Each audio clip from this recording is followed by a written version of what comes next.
So I'm going to show you how to make a hazardous and a non-hazardous IV. So first, for the non-hazardous, you take a plain fluid bag, so it could be like saline or dextrose, something like that, and we add a line to it. So this line is what connects from the bag to the patient. So we have to close this so that it doesn't start running as soon as we add it. To take this off, and then we connect it into the bag. So once we put this on this bag, then we have to go ahead and prime the line. Okay, so in order to prime the line, then you have to open the roller so that the fluid starts moving, and then it's going to continue to move all the way till it gets to this end right here. Once it gets to the end, then I'm going to put a cap on the end to protect this part for when the patient gets the drug. So now that the fluid has come to the end, I close the roller clamp and I'm going to put a cap on the end. This part is what's going to hook up to the patient, so we want to protect that part. So then after we do that, then we go ahead and we're going to add the amount of medication into the bag that is required.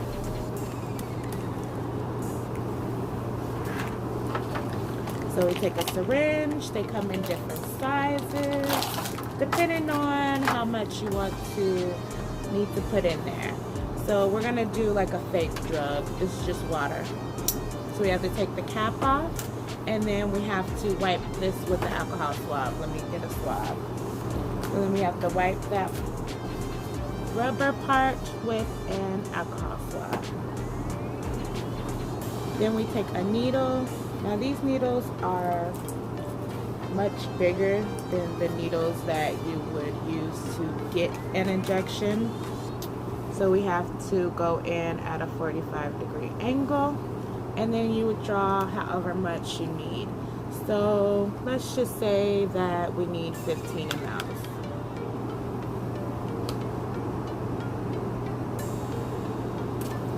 Let me measure out to 15. Go, and then you go ahead and add it into the bag and push it in there, and it's ready to be given to the patient. Put a label on it with the patient's name on it, and that's it. Okay, so now I'm going to show you how to do a hazardous medication.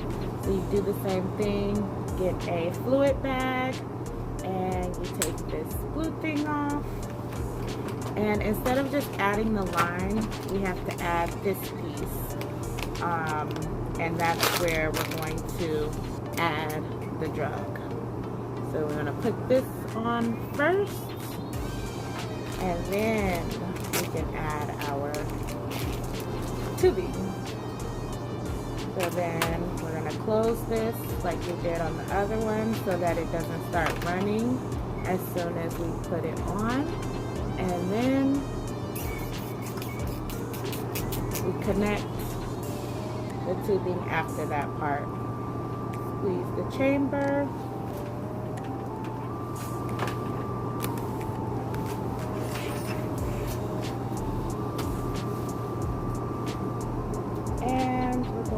Prime this line also, and then when it gets to the end of this, we're going to put another cap on, but it's going to be a different cap. That cap is going to never come off, and it's still going to do the same thing. It's going to protect the end where the patient has to actually be hooked up. So this is the piece that we're going to put on the end. It has a cap on it, and this is where they're going to hook it up. So once I put this on, it's never going to come off. So this is safe for the nurse and the patient.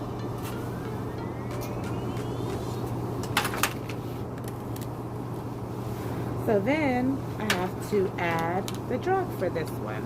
So same thing, we're going to get a fake drug, and we're going to wipe off the rubber part. But this time we're going to put on a cap on top of the vial. And that's how we're going to take the medication out. When it's a hazardous drug, we do not use needles because the drug can get on us. With these type of syringes and connections, the medication can never drip onto our hands or anything else. It's locked inside. So then we connect it in that way, and we still draw it up the same way. It's just not through a needle. So we're going to do the same thing. We're going to do 15 mLs again. 15. And then instead of adding it into the bag through this port with the needle, we're going to use this part to add the drug. So you push that on and push it in that way. And then it is ready to be given to the nurse like this with a patient label on it. So then if you have something that's an injection, then you have to, you would still do the same thing. If it's a hazardous chemotherapy drug, then you still draw it up with your 15 mLs, but then you're going to put a cap on the end of the syringe. So this is open at this point, and that's where they're going to give the medication to the patient. So then we would put a cap on the end of this to protect it until it gets to the patient, and then the nurse will go ahead and administer it. If you are getting a non-hazardous medication, then it will go in a regular syringe. You're going to draw it up like you did before. We're going to do 5 mLs for this one. 5. And then we're going to put one of those caps. We're going to put a cap at the end to protect the syringe, because then the nurse is going to take this cap off and she's going to put her needle on it, and that needle is going to be a different needle. That needle is much smaller to be injected into the patient. So we have all of our items. We got our 2 injections, hazardous, non-hazardous. We got our IVs. We got our hazardous IV. We have our non-hazardous IV, and that's it for today. That's all I want to show you guys for right now. But I hope you enjoyed my video. Please like or subscribe, press the notification bell, and let me know if you learned something that you didn't know about making IVs, or just about chemotherapy medication in general.